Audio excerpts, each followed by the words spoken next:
$450 billion. And that's the annual value of cargo moving through the St. Lawrence Seaway, 240 million metric tons every year. More than 400,000 American jobs tied directly to a single shipping corridor most people never think about. And as of now, that corridor operates under Canadian authority. This wasn't a trade dispute. This wasn't a diplomatic misunderstanding. And it definitely wasn't symbolic. Canada didn't announce the shift with emergency summits or televised warnings. No speeches, no negotiations. Just a regulatory signature that quietly placed one of North America's most critical trade arteries under explicit Canadian control. From this moment forward, every shipment passing through the St. Lawrence Seaway, a corridor linking the American Midwest to the Atlantic, flows on Canadian terms. Not American assumptions, not historical habits, Canadian jurisdiction. For decades, the St. Lawrence Seaway was treated as neutral ground, a shared artery of commerce connecting the industrial heart of the United States to global markets. Grain from the Midwest, iron ore from Minnesota, steel, aluminum, oil products, automobiles, fertilizer, entire regional economies were built on the belief that this route would always remain open, predictable, cooperative. That belief is over. Because what Washington forgot, and Canada never did, is that power doesn't belong to the country that ships the most goods. It belongs to the country that controls the choke points. The St. Lawrence Seaway isn't just a river, it's a system. 15 major locks, traffic control zones, ice management infrastructure, environmental compliance rules, and navigation authorities. Over 70% of the system's critical infrastructure sits on Canadian territory, including the only direct Atlantic outlet. Every American exporter using the Seaway now operates at Canada's discretion. For generations, this arrangement functioned on trust. American cargo moved freely. Canadian authorities regulated quietly. Disputes were resolved administratively, not strategically. No one questioned whether the balance could change, because the volume was massive and the flow felt permanent. Then pressure began to build. Climate volatility shortened shipping seasons. Ice coverage increased unpredictability. Maintenance costs surged. Global supply chains tightened. Suddenly, the Seaway wasn't just a convenience, it was a dependency. The numbers are not abstract. $160 billion in U.S. agricultural exports rely directly on Seaway-linked routes. $90 billion in iron ore and steel shipments move through the system annually.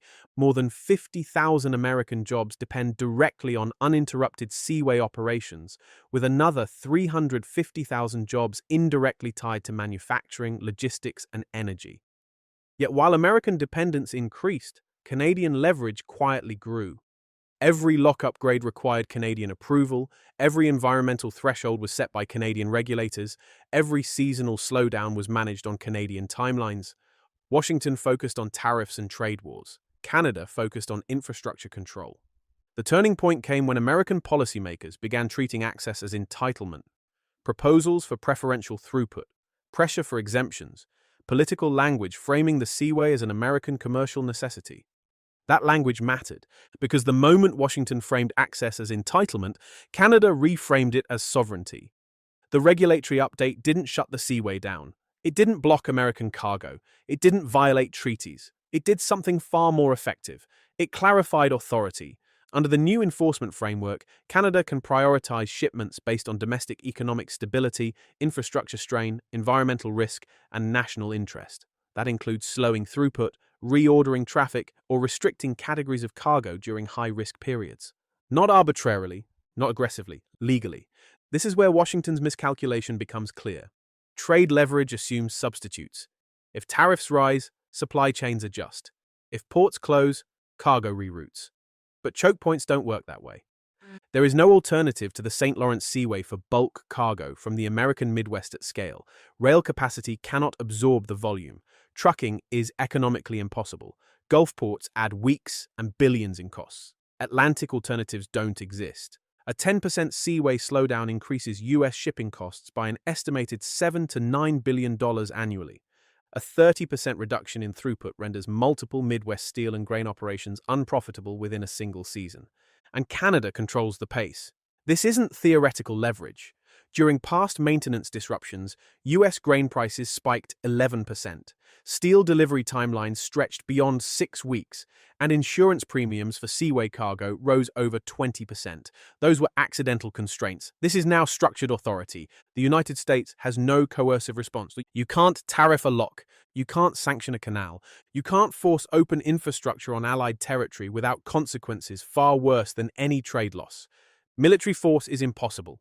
Legal challenges take years. Retaliation only incentivizes stricter enforcement. And Canada doesn't need to shut the seaway down. It only needs to enforce existing standards more tightly. Environmental inspections, safety checks, seasonal flow limits, all legitimate, all written, all now prioritized. 8 US states, Michigan, Ohio, Indiana, Illinois, Minnesota, Wisconsin, Pennsylvania, and New York, rely on seaway-linked logistics for core industries. Over $230 billion in regional GDP flows through this corridor annually. Automotive manufacturing alone accounts for $65 billion. Agriculture adds $56 billion. Energy products contribute another $40 billion. None of it moves without Canadian cooperation.